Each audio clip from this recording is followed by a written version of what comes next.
I'm going to show you the primary controls of the motorcycle. This is the handlebars. It's the most important component on the motorcycle because it is the most common way to initiate and control your motorcycle lean. The throttle is located on the right hand grip and it controls the engine speed. To increase engine speed, you just roll the throttle towards you, and to decrease, you roll the throttle away from you. The throttle should rotate back to the idle position when released. The clutch lever is located in the front of the left hand grip. It is operated with the fingers of the left hand. The clutch connects power from the engine to the rear wheel. The gear shift lever is located on the left hand side on your left foot. This is what we use. The typical gear ratio for motorcycles is first gear, which is down. Show better. Then neutral, and each time you hit the lever upwards, it goes into higher gear. Second, third, fourth, fifth, sixth, so forth. To downshift, from sixth gear, you push down, which goes 5, 4, 3, 2, and 1. And neutral is in between first gear and second gear. The front brake lever is found on the front of the right hand grip, and it's operated with the right hand squeeze. The rear brake pedal is found on the front of the right footrest and is operated with the right foot press.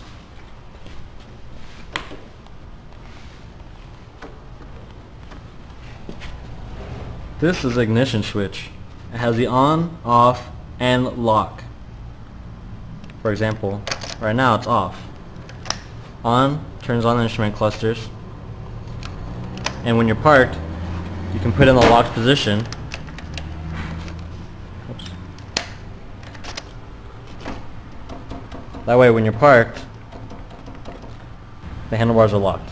On some motorcycles, including carbureted engines, they're going to have a choke control, which is this little guy. It's located on my left hand handlebar, and it provides an enriched fuel mixture to assist in starting a cold engine.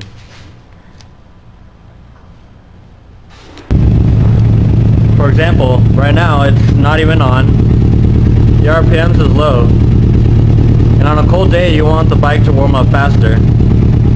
If you bring this lever forward towards you,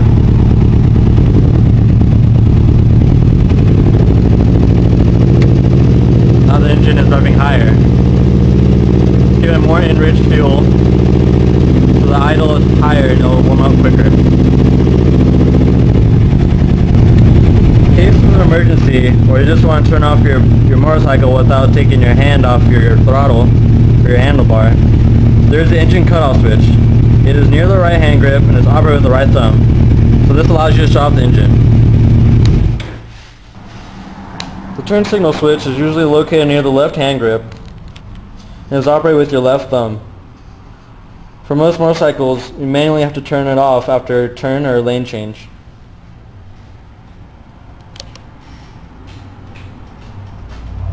To turn it off, you push in.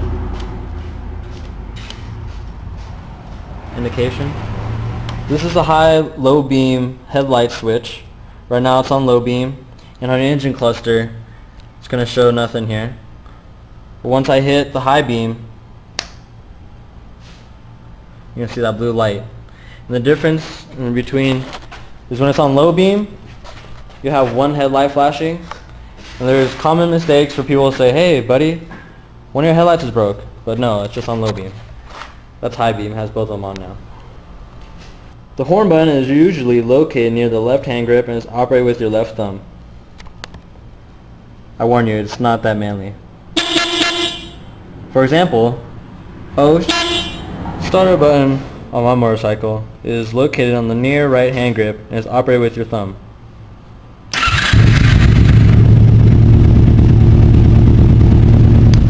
Alright, now to the engine cluster.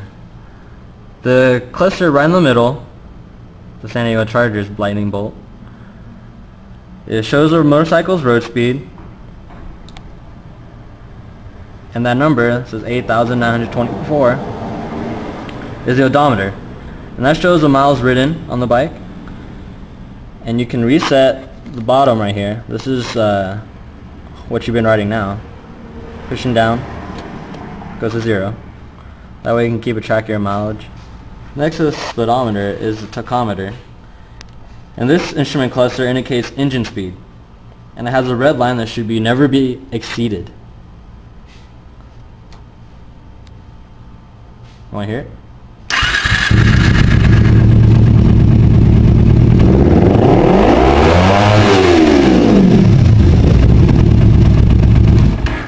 If you go past the red line, you can blow up your engine. I have a few indicator lights on my instrument cluster. This red one right here is the oil temperature. One right above it is my high-low beam.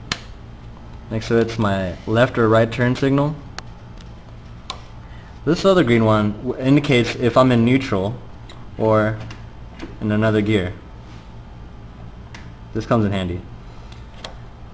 The one right next to it to the left is the oil pressure.